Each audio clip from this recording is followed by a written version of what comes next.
Midgets on the mat! On the motherfucking mat! Hey guys, welcome to another episode of Midgets on the mat, mat. Today we're going to talk about Emotions? It's just Emotions on the mat. You're laughing at me because I was just being too formal. Yeah, I was like, who is this? This is not Wei. Hello, my name is Wei Tran. And I'm like, really? Hello? That's not Wei Tran. Hello, my name is Wei Tran. Yeah, I got a phone voice that I learned from my brother. Yeah. People argue that I still have trouble speaking, so one of the things I did was just to learn how to speak like my brother when he's on the phone. Remember the days where you had to, you couldn't go on the internet to order pizza, or maybe you could, but the phone. Wow, you did it on the phone. Oh, excuse me, I would like a small margarita pizza. I remember the first time I ordered pizza over the phone, and I didn't know how deliveries worked, so we would order like, oh, I'm gonna have a pizza, blah blah blah, and then I didn't know if they could find our address. I didn't know the system, so I would write pizza here in A4 paper, and I would put it in our window. They'd be like, will they find us? I've done martial arts for about 18 years. So one of the things I tend to notice is how you feel either off the mat or outside the training hall. You bring it into your training. So if you had a really bad day at work or a really bad day at school, or disagreement with your spouse or your family or whatever, you bring it into your training. And that generally affects your training. Well, I kind of just ride it out. I kind of see it as another training day. Yeah, you have to be conscious because you're doing a martial art here. So what state you're in, you might accidentally injure your training partner. I'm very anxious. I would get anxious on my way to the gym. I would have to really like hype myself up. I'm a very highly emotional person, so I absorb people's energies, and I've got my own. I get very jittery, I get very scared. I would message people before the gym and I'll be like, oh, I really don't want to go in today. And then I overcome it once, we bow off and I see my friends and I'm like, okay, I'm here, I'm home, I'm with my people, I can be comfortable. But other days, there's times where I just don't want to talk to anyone, and I don't want people thinking it's personal. Jiu-jitsu is a good way to kind of catch yourself as well. When you're feeling sad or when you feel like your ego is coming, you just kind of like, okay. I can feel it when someone wants to hurt someone or something, and it's like I'm just in the way of their destruction, which is it's not nice to be on the other side of. I'm gonna be honest, because I've had a lot of people who I've sparred with and I felt very uncomfortable with. So in their head, I have to beat this person, I have to get that, I have to do this, and it's like they're not enjoying the process of being present and jiu-jitsu. They just want to beat someone. And I've had that a lot as well because I'm the tiny guy, and it's happened. Wait, the tiny guy. It's happened since I was 16. That there's this big guy, grown man, and now of course I was pretty much an older teenager at the time, so they didn't want to lose to a tiny boy. Yeah, they didn't want basically lose to a little boy. How do you deal with when you feel like your negative vibration is coming up? What do you do to put yourself back in alignment with yourself? I remember it was a few years ago where it was just constant actually. Because I would just be negative day and night. So yeah, I realized I was the problem. You probably know what I do nowadays is I try to balance my emotions a bit more. I'm trying to achieve a level of adequacy in my emotions. It has to be adequate. It has to break even. So that's the right balance. If you have too much excitement for something, then you're most likely going to be disappointed when it doesn't meet those high expectations. And I get really sad. I try to bring my mood up to adequate. Yeah. So now it's fine now. So but when I get too happy, I don't do anything. I just let it die down because I know that happiness doesn't last. So yeah, the way I'm dealing with negative stuff in BJJ, it comes back to breathing, comes back to being the present. When you feel like your emotions are getting out of control, you just kind of come back. And when I say present, I mean just feel your presence. Can you see my aluminium spoons? Okay. Can you see it? Oh, you can see Oh, it. I can see a patch. You know what? I've been really attracted to my BO. It's very nice. Well, the thing is, I think you have to take it all in. Embrace it. You have to. I think that's a very good way to understand yourself. Yeah. Have you been to? Have you gotten to a certain point, like during the past few months, where it gets too hot? Yeah. And you're like, oh, I need to take a bath because now I can smell my genitalia. Your head is right here and your crotch is right here, and you're like, oh, that is bad. I can smell it. Yeah, when it smells sour. So I don't even have to bend my head down. I can smell my crotch. It's not nice. I think I need some soap right now. Yeah, no, I feel like that. Where I just, you know, during this whole pandemic, like, there's no reason for me to shower. What's the difference between envy and jealousy? Envy is a feeling of discontent or resentment, longing aroused by someone else's possessions, qualities, or luck. Jealousy generally refers to the thoughts or feelings of insecurity, fear, concern over a relative lack of possessions or safety. Envious and jealous of other people. Maybe when someone's got a new gi.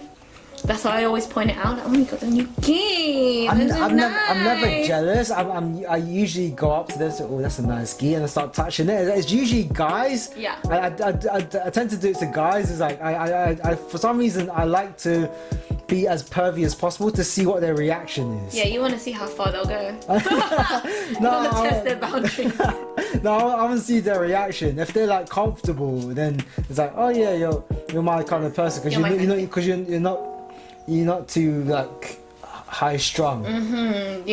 I remember when I got my first strap, I didn't know straps were a thing. Oh yeah, because you said sashes. Sachets. Yeah, because I looked sashes. Yeah. So I remember I was called up to the middle, and I was like, what's going on here? And then I walked to the middle, and I was given this strap. I was like, oh, I think this is a promotion type of thing.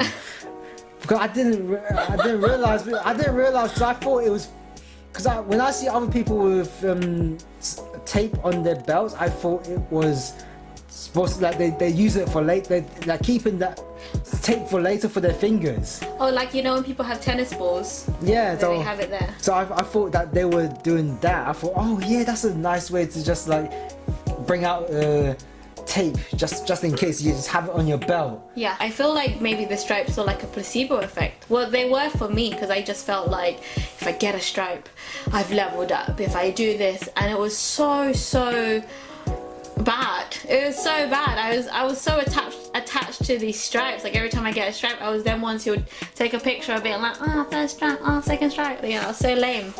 But I don't care that it's lame though, because it's just you're celebrating yourself. You're proud of yourself. I think it's okay. Yeah. I think it's okay to say, look, I reached a certain milestone. Yeah, but I know there's some people who are just like, oh, why are you celebrating your stripe? I'm like, why not, bro?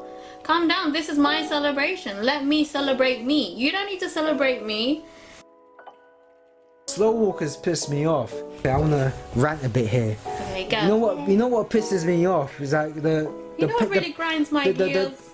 The pavement that you walk on in London is so narrow, and you get these motherfuckers who they walk so fucking slow. They take up all the space. There's so many reasons to violence someone, but you don't. There's an expected loyalty. You're loyal to someone until you are given a reason to not be loyal to them. You're loyal to me, I'm loyal to you. What if down the road I start being really shitty? And you remember who I was before this. Yeah. How can I expect you to stick around and be my friend if I'm like that? Yeah. Be loyal, but loyalty doesn't last, because it could be with friends, it could be with family, it could be with anyone, anything. It could be to your workplace. So just because you signed up to that club, you trained there for a few months or maybe a few years, I feel like there is pressure for people to be like, oh, I can't leave this. gym because I've been there from the beginning and blah blah blah, and it's like, you know, you may want to stay there because you want to. Don't do it because of other people. You know, you want to stay because it aligns with your path, your journey, you know, where you are in life. If going to that club or staying at that club doesn't align with you, then leave, because at the end of the day, clubs are a business. You are bringing in the money and you have control of that. You want to put your money into a club that you are invested in and not into a club that doesn't really care about you. To be honest, being loyal is just being a kind person. Just kind of reciprocate the energy that's been given to you. Obviously, if the energy's been given to you is negative, don't reciprocate that, because that's not sharing the love and the kindness of the universe. Yeah, with loyalty, I've been through that type of problem several times. When I started off Wing Chun, a year and a half into it, because we were a part of a franchise, so I was able to go to different classes by different instructors. But there was this one instructor that took interest in me and took an interest in my training partner. And he was spending extra time with us, teaching us things that he knew from other martial arts as well. So he was putting the effort into us, and then I compared that to what our other instructor did, like the one that we're actually paying money to. And he did not care. He really did not care, because what would happen is that he would spend his time with the new students because he wants them to sign up and all that. There's really no teaching, and there was that frustration there. And I felt like I had to be loyal to this guy. I'm paying the fees. It would look bad on me if I left for another instructor. I discussed this with my training partner at the time, and we came to realize who was actually putting effort into us and who wasn't. Loyalty isn't about who was there first. Another time, like years later, the culture of the class changed. What they were training, it didn't align with what I believed in when it came to training martial arts. Because I believe that when it comes to training martial arts, you have to spar. And a lot of the students almost seemed afraid to spar. If you don't fail, how do you know where you're going wrong? How do you know where your faults are? You know, like with this whole podcast thing, I'm very thankful for Wei because he set everything up. He was very like, oh, I don't want to do this. I don't want to get out of my comfort zone. I don't like posting pictures. I'm not. I used to do like Snapchat and stuff, but it was all a facade. Pictures, to me anyway, like when I take pictures, I'm so fake. I would use filters. It's so much pressure to even think, oh my god, I'm posting a picture, I have to do this, this and this. Whereas on video, it is what it is. It's just laid out bare. This is who we are, and it's like, I can't fake it. I can't put a facade on. I can't put a mask on. So either like us or you hate us, but we don't give a shit at the end of the day. Because we're just being ourselves. Okay, so Wei's made a Wristlock song and he's gonna debut it to me and you guys. Go. If you don't wristlock your friend, you're not a true friend. Shit. You're not a true friend. Okay, let's start again. And go. If you don't wristlock your friend, you're not a true friend. How are they supposed to know how to defend? If they meet a wrist locker, they would be vulnerable. Bend it forward, back with a twist, that'd be unstoppable. How are they supposed to recognize when the danger arrives? When you don't wrist lock your friend 5,000 times. In the beginning they will hate you, but believe me, they'll be grateful. 5,000 times, 5,000 times, wrist lock a friend 5,000 times, so they can recognize when it's danger time. 5,000 times. You actually have a chorus. Oh my god, shit. And it rhymes too. Okay, carry on. 5,000 times, 5,000 times. Wristlock a friend 5,000 times. Now they have a third eye for when it's danger time. Wait, pause. You made a whole song. I thought you did like a verse or chorus, but this is like coming to like 2 minutes. A true friend will wristlock you on the mats, off the mats. No, sing it. And no, this is what we're saying. Okay. You have a talking part in your song. Okay, go. In the park, at a restaurant, while you're at your workplace, even on public transport. They'll hate you at first, but they'll reap the benefits later on. Yay! Well done, baby! If you guys want the lyrics to be on the backing track, please let us know. Just have an echo. 5,000 times, 5,000 times, 5,000 times.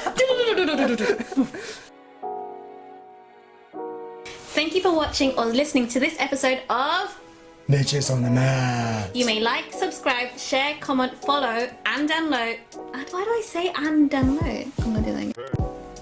Thank you for watching or listening this episode of Midgets on the mat. You may like, subscribe, share, comment, follow, and download this episode